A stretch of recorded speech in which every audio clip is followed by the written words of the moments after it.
Welcome back to another episode of Taking Down Trump. I'm your host, Tristan Snell. As we get to the election day finish line, and let's be real though, it's not actually a finish line, it's just a demarcation point between the pre-election and then the post-election insanity. We have got way too much news to cover. Rather than doing a single deep dive, we're going to do a big sweep of all of the big stories that I've been covering in the past week.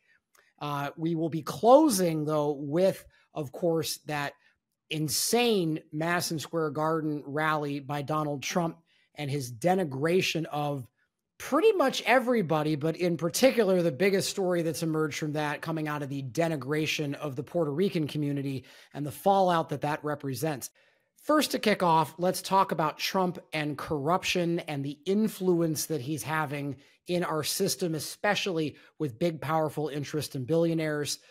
One of the really, really just awful things that happened this week was watching both the Los Angeles Times and the Washington Post have their editorial pages queued up and ready to go with endorsements of Kamala Harris.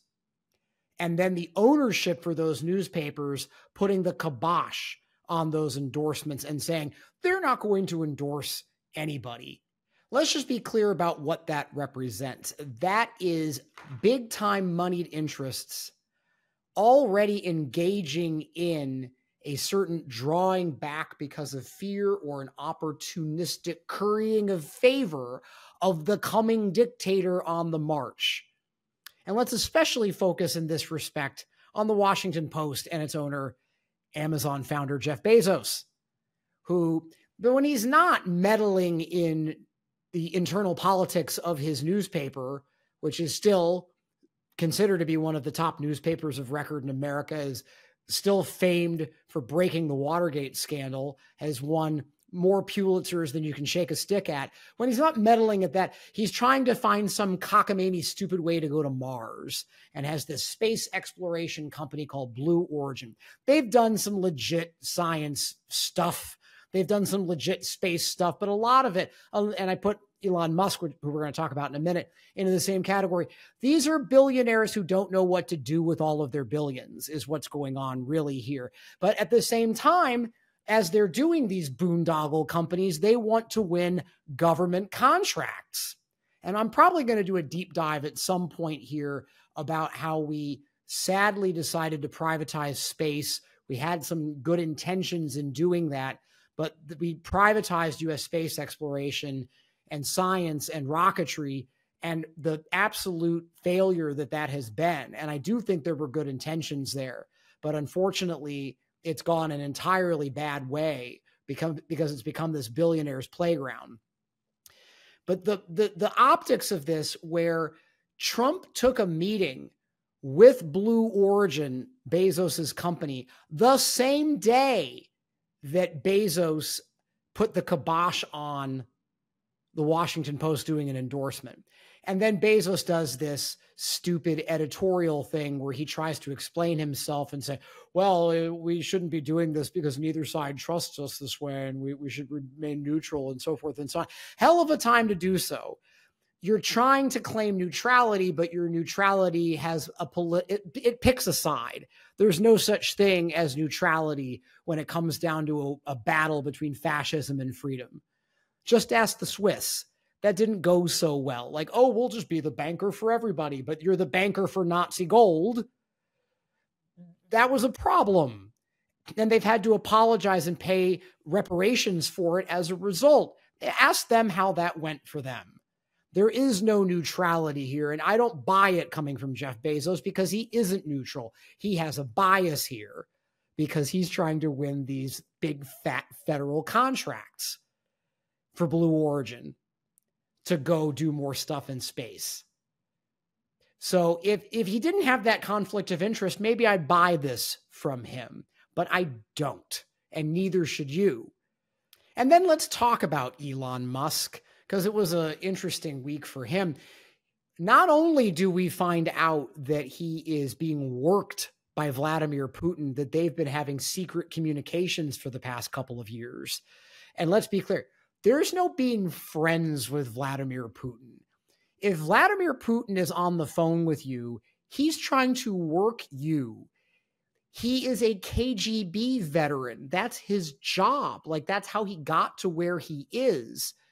You're not friends with Vladimir Putin. You're an asset of Vladimir Putin. You're getting worked. So Elon Musk is actually not bright enough. He has this, reputation for being this super smart genius and whatever. It's all smoke and mirrors. He's not actually been a real founder or inventor of any of the companies for which he's famous. Other people came up with the technology, founded the companies, had the key inventions. Musk is the hype man. He is a PR guy. That's who he is. He's a lot like Trump in that way, except actually with some successes to his name, unlike Donald Trump, who has never really had any business successes to his name, just the winding down of what had been his father's fortune. But Elon Musk is getting worked by Vladimir Putin, and I don't think he realizes yet that that's what's happened to him. And as part of that, it sounds like Putin was asking Musk, reportedly, on behalf of the Chinese, to turn off the Starlink satellite internet system over Taiwan. This is, again, I know it's one of my favorite hobby horses, I'll admit it, but the Logan Act is there for a reason, and this looks like another flagrant violation of it. Because our policy as the United States of America is to be a friend and ally and defender of Taiwan, and that has been bedrock U.S. policy for decades, going back to the Cold War and people like Ronald Reagan or JFK. Even the people that Republicans claim to love, like Reagan, it was bedrock policy, the Bushes, bedrock policy, that you were going to defend Taiwan. So this undercuts the foreign policy of the United States of America being done by a private citizen who does not have a government position. That is a violation of the Logan Act. That's literally what the Logan Act illegalizes. And if Musk does not get investigated for this, I don't know. And again, with Donald Trump and Netanyahu, as PBS has reported, where are these investigations? Where the hell are they? Are we going to see them after the election, maybe? Or is DOJ just going to sit on them entirely and just let this corruption persist? And just to put the cherry on top of there, we also found out that Elon Musk himself was an undocumented immigrant when he first came to America, and that his startup at the time, his investors and the board, they had to force him to actually get a visa and become a legal immigrant because they thought it was a bad look for him to be an undocumented immigrant. So all of this railing against immigrants, but let's just be really clear what goes on with that. And this is going to be a theme I'm going to return to later. When the right wing talks about undocumented immigrants, they're just using the undocumented, documented thing as a wedge to go get people on their side. Because what they really, really care about is not what papers they've got, but the color of their skin. That is 100% what they care about, because the right wing feels no shame that Elon Musk was an undocumented immigrant. They don't seem to have a problem with that. It's not like suddenly Elon's fanboys have turned on him. He's an undocumented immigrant. He's an illegal. Go get him. Nobody seems to be minding that. Of course not. Here's another test for it. We're going to come back to this later. When we're talking about the Puerto Rican community, you're talking about, by definition, they are all legal because they're all U.S. citizens. That's just in-migration, not immigration. They're moving from a U.S. territory where they are citizens if they're coming to the country. And obviously generations of folks have lived here for much longer than that. But at every point, that's just moving from a U.S. territory to a U.S. state. So there's no such thing as a undocumented Puerto Rican immigrant. So if the right wing wants to trash the Puerto Rican community, they are showing off that it isn't about undocumented or documented at all. It is about racism. That is what it is about. And finally, one more thing that just, I don't know that we're going to see investigations on these things. We probably never will, but we can't let these things get shoved down the memory hole right? These things happen. They're happening. We are getting reports that Donald Trump is considering, if he were to win, he's considering as his attorney general Judge Eileen Cannon and former Deputy Attorney General Jeffrey Clark. So he is thinking about the judge that has been trying to get him off the hook in the classified documents case, the Mar-a-Lago case, and the guy that he managed to co-opt as a co-conspirator to try to get DOJ to make false claims of election fraud as part of the January 6th coup plot. And he wants to reward those two people with a plum roll, potentially. He's going to consider them for it. If there have been any even if there haven't been any communications, courting Cannon in that way is potentially obstruction of justice.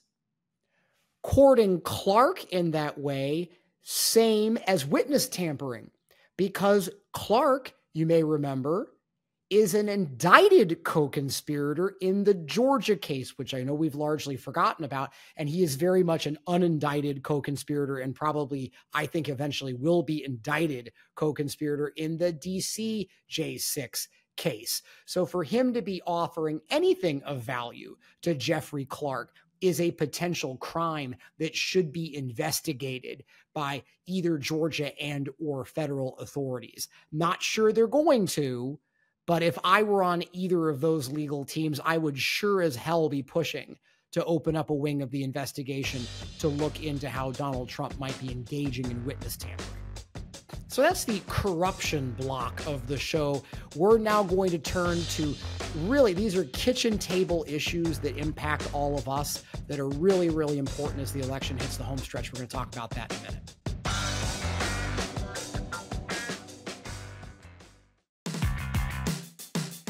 We're back and we're going to talk about some of the key policy issues that really, these are not abstract issues. These are things that really affect all of us as Americans, as you know, your family, your finances, what it's going to mean for you over the next 4 years and beyond, that I think are really, really worth talking about.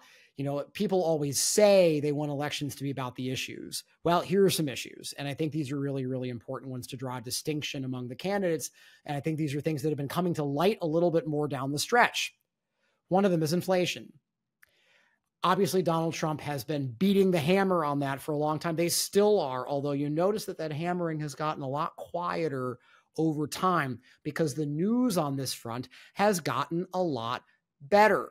Inflation is now down to 2.4% year over year. That is pretty much exactly normal.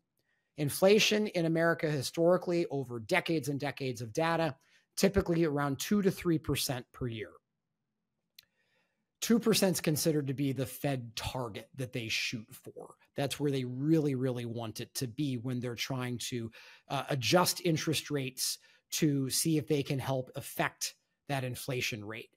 The Fed, as we know, considers this to already be something that they have achieved. They really feel like they've gotten to the goal.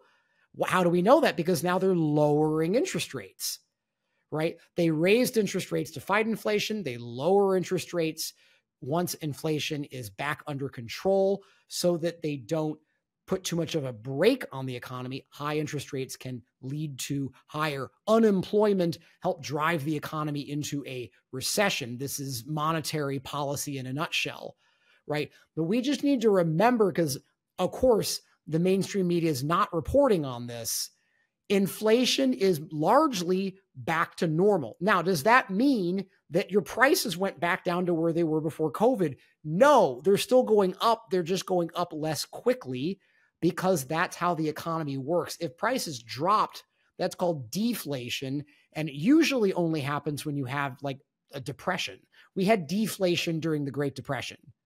You don't want deflation.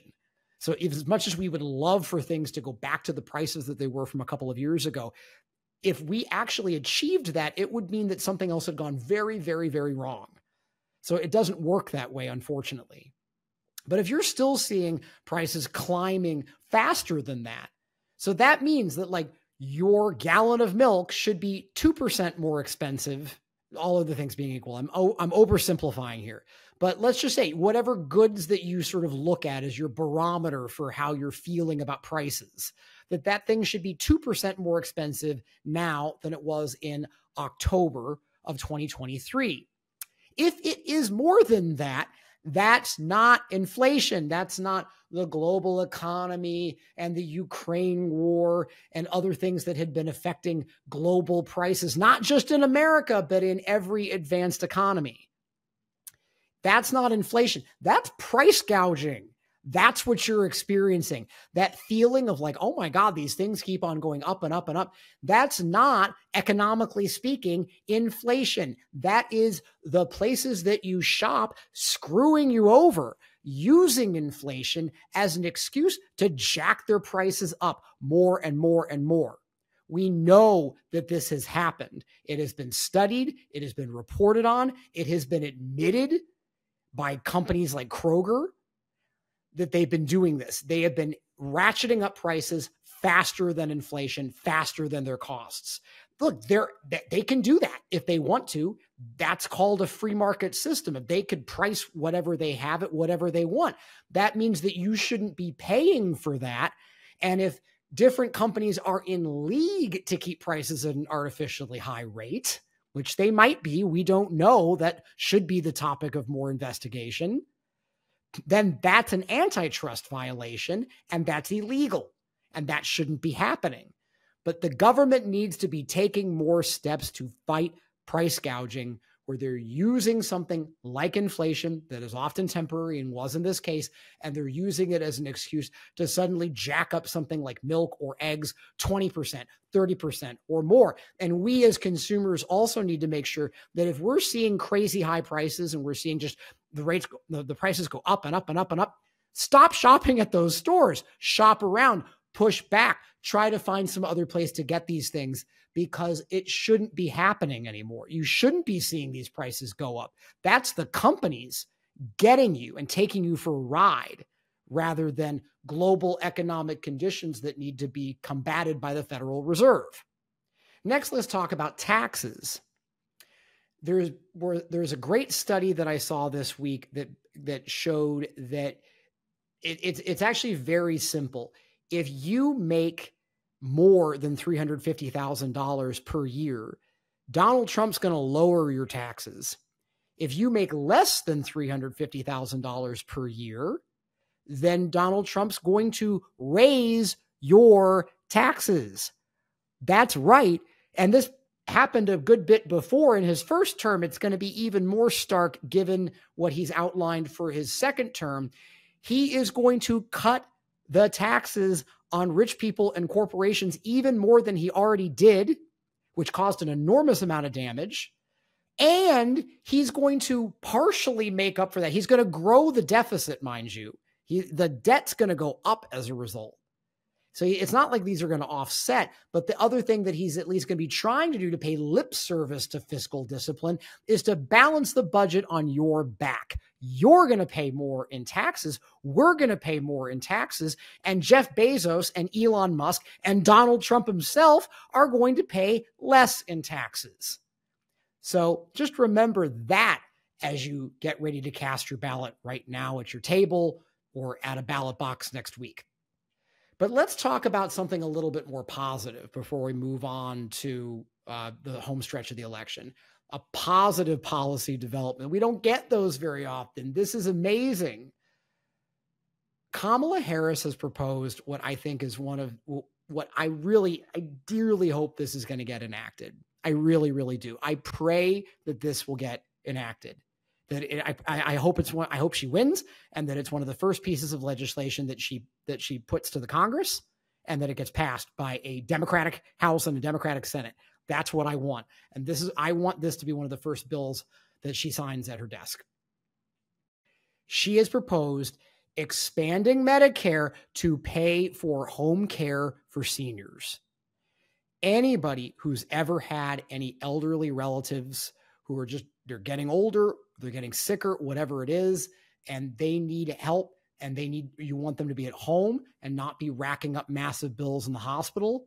And then home care is cheaper than being at a hospital, cheaper than being at a rehab facility or something of that nature. But it's still very, very, very expensive. And worse, it's not covered, whereas the hospital hopefully is covered and often isn't, but it's more likely to be covered. The home care almost never gets covered.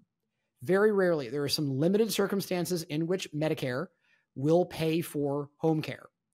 We'll put private insurance aside for a minute. Medicare is still the primary insurance for most seniors. They don't cover home care very much, hardly at all. It's after a major procedure or a major medical event. It's only for a short period of time, and it's only for people with certain income levels, lower income levels. The vast majority of middle-class folks cannot afford to pay for home care or are finding some way to break the bank. It's middle-aged folks caring for their elderly parents and dipping into their own savings to help pay for that parent. It's somebody giving up a job to stay at home to take care of that parent. It's an adult child from the younger generation deferring his or her plans to stay at home for a year to take care of grandma or grandpa because they need the help. That is what we all have to do right now in order to make ends meet with senior home care. And Kamala Harris and her administration would change that. Medicare would end up covering that in more and more circumstances. I'm sure the devil will be in the details, but this is just an absolute game changer for American families. Cannot even describe. Both the seniors themselves, as well as the younger generations that often have to completely tear up their lives and their finances to care for those seniors. And I think this is something that's going to hit home with a lot of people. And I think that it's going to be one of the best policies that's been passed in America for many decades, really. And to be clear here, I believe it will ultimately have a positive impact on bringing down the cost of healthcare in this country, because instead of having somebody that needs care around the clock or during the day or whenever it is, and they don't have anywhere else to go, they end up a lot of times in hospitals rather than, look, if you actually had a nurse who could come and take care of that person during the day, that's what they need. They don't need to be in a hospital for tens of thousands of dollars a day in costs. They could be at home for a fraction of that. But the difference is insurance will pay for the hospital. Insurance won't pay. And Medicare won't pay any kind of insurance. Medicare will pay for the hospital. Medicare won't pay for the home care. That is completely wrong. It should pay for either. Hospitals when they need them, home care when that's the appropriate thing. But we're paying for hospitals and saying, let's bring down a sledgehammer every time on whatever the medical problem is, whereas sometimes the person just needs to have their meds looked after, have an IV bag changed, be able to have them shift in bed so they don't get bed sores, to have other things attended to get them up on their feet if they're recovering from a hip replacement, whatever it is. We need to have more of a right sizing when it comes to healthcare, and having home care will do that. So for everybody who's then going to be like, look, costs are going to be out of control, we can't afford to pay for this. We need to take care of our people and we need to take care of our families. And it has a huge economic impact on the people who end up engaging in that care when it's a family member that ends up changing their life around to engage in that care, or when people dip into their savings to pay for grandma's home care. That has a huge impact that we're not measuring. That's a lot of economic potential that would be reopened up if the government steps in to help support that home care. And we're not sending these people to a hospital when they don't need to be at a hospital, and having this crazy high, super expensive healthcare system that America has and doesn't even generate the world's best outcomes. So this is something that, again, I want everybody to bear in mind as you're completing your ballots. Think about this. And as you're convincing other people, other family members, trying to get them to vote, maybe they're like, oh, I don't know, I hate them both, I don't want to vote. Tell them about this. Or they're like, they've always been a Republican and they want to vote for Trump. They don't really like him, but they're not really sure what to do. Tell them about this. Tell them about the Medicare home care policy coming from Kamala Harris, because I think that it could change a lot of people's minds as we head down the home stretch. Speaking of the home stretch, that's where we're headed next to talk about the electoral map and how Donald Trump may have completely ruined it for himself, coming up next.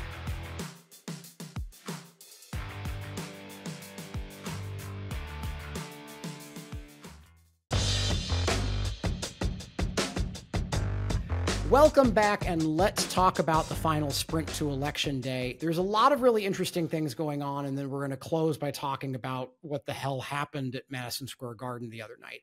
But let's talk about what's going on around the country first, because there's some very interesting things happening. First, in Michigan, where, like a lot of other states, the early voting records got smashed, but just the degree to which they got smashed in Michigan was really impressive. They had only had about 11,000 votes in early voting in a single day before.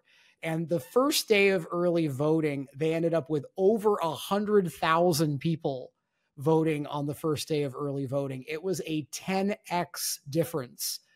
So that was even more than the early voting surges that we saw in places like Georgia, Pennsylvania, Virginia. So I think we're going to see a lot of turnout. Now, look, there could be a possibility that more of these people vote early and then we see fewer people showing up on Election Day. That could be true, but generally speaking, in the past cycles, that has not been true. Not every early voter is necessarily cannibalizing, so to speak, a Election Day voter. It is usually a harbinger of higher turnout overall, and higher turnout is, all other things being equal, likelier to be a predictor of a Democratic victory. So that is definitely heartening news from the state of Michigan. Then there's some other stuff going on. There hasn't been a whole lot of polling of the non-swing states. We get polling out of places like Michigan and Pennsylvania all the time, but what about everywhere else? What about polls there? Not too many people run them, but it is of interest to people who live in that state. Like, what the heck's going on here? And there are often smaller, but often very reputable polling outfits that are in these states, say at a university sometimes, or there's other pollsters out there who will do a poll of a state like, say, Kansas. Now, Kansas is not what we think of as a swing state. It went to Donald Trump by 20 points in 2016, by 15 points in 2020. Now, on the other hand, Kansas had that hugely shocking surprise result regarding abortion, where a referendum passed to protect reproductive rights in Kansas, which is, and by a wide margin too. That was not something that a lot of people were expecting. So Kansas, and mind you, Kansas has had a sort of resurgence in Democratic politics at the state and local level in the past 10 years. They lurched extremely far to the right with crazy theocratic tax cutting, school destroying Republicans who did such a number on the state, drove it from a surplus into a deficit, did horrible things to funding for public schools, that a lot of moderate Kansans were like, no, what are we doing? And it's actually gotten a lot more competitive. It went from being like Republican supermajority to being like having Democratic governors, having more Democratic legislators. It's still a Republican leaning state, but it's not as monolithic as you think.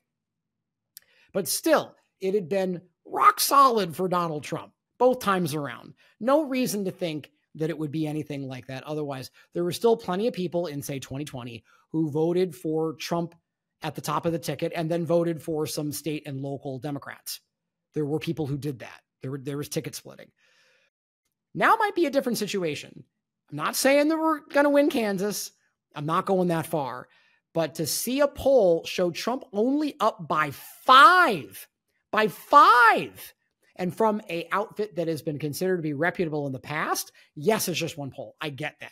You can't really base anything on just one poll. But if that is any indicator of what is going on out there, and that maybe isn't getting reported on because there is so much flooding the zone with right-wing polls, that I do believe there could be some bias going on even by larger reputable polls attached to major media outlets who have a vested interest in showing a close horse race and thereby have tweaked their sampling to make it to over-index on Republican voters, unlikely Republican voters, and thereby, and they've been doing this with focus groups too. They will take a room. We've seen this happen on the networks a couple of times. They'll have like, oh, we have this room of undecided voters. And then people on the internet dig into those supposed undecided voters and figure out that they've been Trump supporters for the last 8 years. And it's like, that wasn't an undecided voter. You just wanted to come up with someone who looked like an undecided voter. You said that they were, but they're actually a Republican, so that you can get a more Republican outcome because it makes it look like a closer race than it is.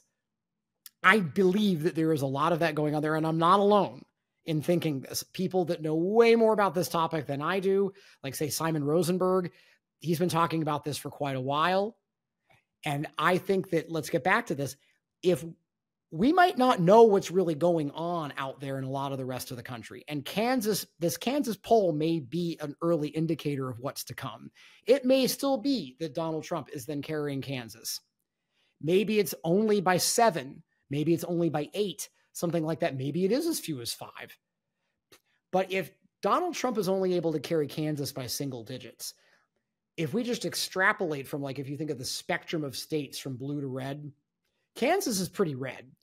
If Donald Trump is only in single digits in Kansas, that likely means that Donald Trump is done in Wisconsin, Pennsylvania, Michigan, and likely losing North Carolina, Georgia, Arizona, and Nevada. That's all the swing states.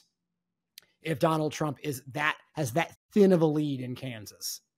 Okay. If it's only 5 points, Kansas is to the right of Texas. They're to the right of Florida. If you then take another 5, 6, 7 points on top of where Kansas is, if Kansas is Trump plus 5, then Texas might actually already be in Harris's column, and Florida probably is. So just bear that in mind, especially if you're at home kind of freaking out about all of this as somebody who doesn't want Trump to get back into office. You know, call it copium, call it hopium, call it whatever you want. But the electoral truths around like where different states fall in relation to each other are just there. And the electoral truths around, well, it was 20 points and it's 15 points, and could it be 5? Even if it's 8, that's terrible news for Trump to only be winning Kansas by 8. And maybe there are some local peculiar reasons why Kansas has started to edge a little bit further away from Trumpism. Obviously, we're going to see in a week, but I think it's something that's really interesting as we get down to the wire here. And one more thing as we talk about like what's going on out there, and especially away from in the swing states, away from the swing states, away from the big major media centers, away from New York, which we're going to turn to in a minute. Let's just remember this. I think that one of the other phenomena that's happening out there, let's talk about the polls again. I really believe that the following scenario could be happening all over the place. Pollster calls up, woman answers, and her husband, who is super MAGA, is in the next room or is 15 feet away from her in the kitchen. And that pollster is then asking that person, who are you going to support in the presidential election? What do you think she's going to do? Even if in her head, she's like, I cannot vote for that man again. I can't do it. I just can't do it. I voted for him before, but I can't do it again. But she's sitting there thinking, but I can't say that in front of my husband because he's like all in for Trump. I think that there could be a quiet majority. And again, I'm not the only one thinking this, but I think we need to remember this. This is very, very important. A quiet, silent majority of American women that's larger than we think, that is not only prepared to go into the secrecy of a voting booth or finding a quiet moment to fill out that ballot when no one's looking. Here's the thing. I think that there's a good chance that that same phenomena extends to pollsters too, and that there are a lot of people who are simply not going to vote for Donald Trump again, but they can't admit it out loud. And that is something that we're not actually seeing well enough out there. We're seeing glimmers of it, but that really could be a phenomenon. And even if it isn't, let's make it a phenomenon. Because again, I wrote this week, your husband's not going to know. Your boyfriend's not going to know. Tell your other female friends and relatives, because you see this all the time. I see it in my comments all the time online. You see so many people posting, I am 100% for Harris.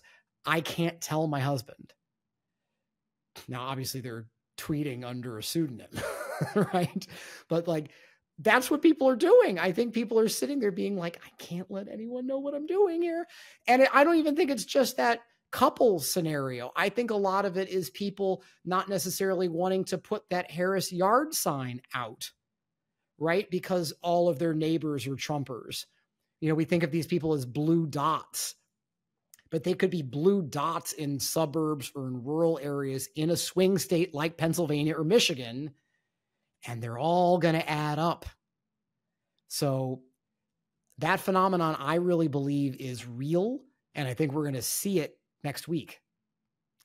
But let's turn to now one of the biggest things that I think may have been possibly an earthquake for the electoral map here, and this is the Trump hate rally at Madison Square Garden in New York City. Let's just think about this for a second. New York, Trump has been trying in his fever brain here to think that somehow New York is going to turn into a swing state. And I think maybe his people are in his ear about this. It's not. Trump's going to lose by double digits in New York. There's no question about that. It's not like New Yorkers are suddenly going to be like, you know, we already know where our state's going to fall in the Electoral College, so we're just going to sit this one out. It's New York. People are very opinionated. I've lived here for 14 years now. No one's not going to vote because they're like, oh, well, our vote's already. No one's going to do that. Oh, I don't have anything on the ballot that matters in my district. No one's going to do that. So it's going to be a blowout. Okay. And we've already seen, you want another fact point here? Look at what happened in the special election to replace George Santos after he got kicked out of the House. All right. In that district, it was supposed to be a toss-up going in. That's what everybody was saying. And the Republican candidate was favored. And Tom Suozzi comes in and wins the seat like 4 or 5 points in Long Island, which it was supposed to be trending more and more and more red. It's not like a total blue area either. It's purple. And there's a bunch of House districts out there that are up for grabs. And the vote for president's going to be up for grabs. Biden did pretty well out on a lot of Long Island. There's no reason to think that he's not going to do it again. No. Let's just get rid of this. Trump's winning New York handily. Why come to Madison Square Garden? Because they wanted to own the libs. That's why. Ooh, let's stick it to them by doing an event right in their backyard. That's what that was. And I do think that some people like Stephen Miller were probably proud and happy that they were echoing the 1939 Nazi rally. The last time we had an America First rally at MSG. I don't think that was lost on some of the people like Miller who are even further to the right of Trump, the ultras. I think they knew damn well what message that was signaling. And it was a giant swastika emblazoned dog whistle to the white supremacists all over the country to come out and vote. That's a lot of what they were doing with that rally. And then we know that because one of the speakers actually joked that it was a Nazi rally. And then we got all of the wonderful doozies that we got out of that night with a horrible statement that blacks carve watermelons for Halloween rather than pumpkins. That old racist piece of shit. Yeah, that one. And then go with, and then the headliner now has become, of course, the floating island of garbage line about Puerto Rico. And this finally did something that a lot of other things in this election had been unable to do. It broke through the like, sort of news cycle that a lot of people rightfully really, truly, you have better mental health than I do, probably rightfully tune out Okay. I've been watching baseball the last couple of weeks, and it's just this wonderful place where there's not all this screaming, or there is, but it's joyful screaming. It's not angry screaming. It's not people like wishing death upon one another on live television. It's amazing. But like, there's a lot of that you probably want to hear. That's why you're here listening to this podcast, and God bless you for it. But the majority of people out there are not political junkies, all right? And they're not legal junkies. So they're not listening to this stuff. The garbage thing, though, wow, that has turned into just a 5-alarm fire for the Trump campaign, where not only did you have these prominent celebrities of Puerto Rican heritage immediately endorsing Harris, whereas a lot of celebrities all over the place have been not really wanting to get involved in politics this year nearly as much as I think in some cycles past. Well, suddenly that was no longer true for J-Lo or Ricky Martin or Bad Bunny. The Bad Bunny thing apparently had already been in the works, but I don't know if the other two had been. And if you tally that up, that's a whole lot of social media followers. And, and not to mention just pantheon status within the Puerto Rican community. But it's more than that. It's about people in their WhatsApp groups, in their Facebook sharing. This landed home, and it's had a reverberation effect from everything you can see online throughout Latino communities across the U.S. overall. But just like when the Trump people are like, well, he did that, we didn't know about it. It's like he was reading off a teleprompter, so there's that. But it's also that you're telling me you couldn't control your own speakers? No, you vetted this guy. He actually wanted to call Harris the C word, and that was the one thing you did take out, apparently. But you knew darn well what you were doing when you put these people on stage and what racist filth they were going to spew. That wasn't a feature. No, that wasn't a bug. That was a feature. It was the point. That's why you did it. That's why you put him up there. Oh, he happened to say some racist things. You put him up there because he is a racist. You put him up there to say the racist things because you want racists to vote for you. That's what you did. And then you're like, oh, that doesn't reflect our values. It's like, yes, it does. It 100% reflects your values. You sent the signal out to these people loud and clear. But now the fact that they're backtracking shows that it really, really didn't work, because now suddenly you're saying, oh man, they're trying to be like, oh, well, Puerto Rico doesn't vote. Puerto Rico doesn't vote for president because it's not a state. Yeah, but all of the millions and millions of people of Puerto Rican ancestry who do live in the 50 states, they have something to say about this.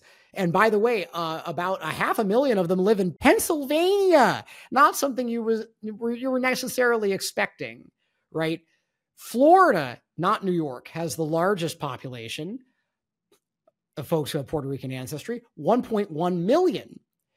So don't you think those numbers could move the needle? And before you say, oh, those were Democrats anyway, no, not necessarily. Any of these communities are way more diverse than you realize, and there had been plenty of folks in those communities who were either going to vote for Trump or who were going to stay home. So this could be the end of whatever boomlet or sort of like creeping that Donald Trump was hoping to do to get a larger share of the Latino vote in certain states in order to propel himself to victory. That door may now be shut on him, and he did it to himself. They made a choice, turn out that white MAGA base, or see what they could do to try to get especially Latino men or black men. You think that you're going to be able to make inroads with that when you had a guy up there doing a goddamn watermelon joke? And by the way, I don't care if it was a joke. Saying, oh, it was a joke, you should get more of a sense of humor. That's gaslighting. And also, it wasn't in a goddamn comedy club. It was at a political rally. He knew what he was doing. They knew what they were doing. This was completely on brand for Trump the whole way. It was the point of having the damn rally, was to do this, was to come to New York, look like they were owning the libs, and blow that dog whistle so that all of their crazy white supremacist supporters could show up and also horrifically be ready to cause chaos in whatever crazy town period we're going to enter after this election is over. Because it's not going to be over. It's going to continue all the way through until January 20th on Inauguration Day. And that's what we're headed toward next. And this was just the beginning, because I think in many, many ways, Donald Trump is not necessarily playing to win anymore. He is playing this horrible long game to try to see if he can just ruin the election, make sure nobody wins, and try to toss the whole thing to Congress. And we're going to be talking about that a lot more, inevitably, in the weeks to come. That's where we're headed next.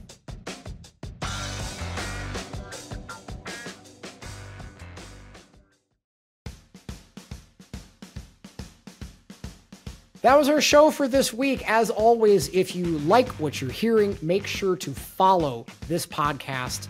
That way you'll get all of the episodes, including our special series, Decoding Project 2025, which is going to be wrapping up with one more episode soon, right before the election. All of those episodes will get automatically downloaded to all of your devices without you having to think about it, which is just awesome. Just one more thing you don't have to do. And in the meantime, make sure that you're following me on Twitter. Yes, I'm going to insist on calling it Twitter forever. And on Substack, where you can subscribe to me for free. And we're also doing a lot of great content over there, including a separate version of Decoding Project 2025. So if you've still been wondering what other awful things are in there, well, there's lots more content for you to consume, along with all the back episodes of the podcast. And we'll see you next time.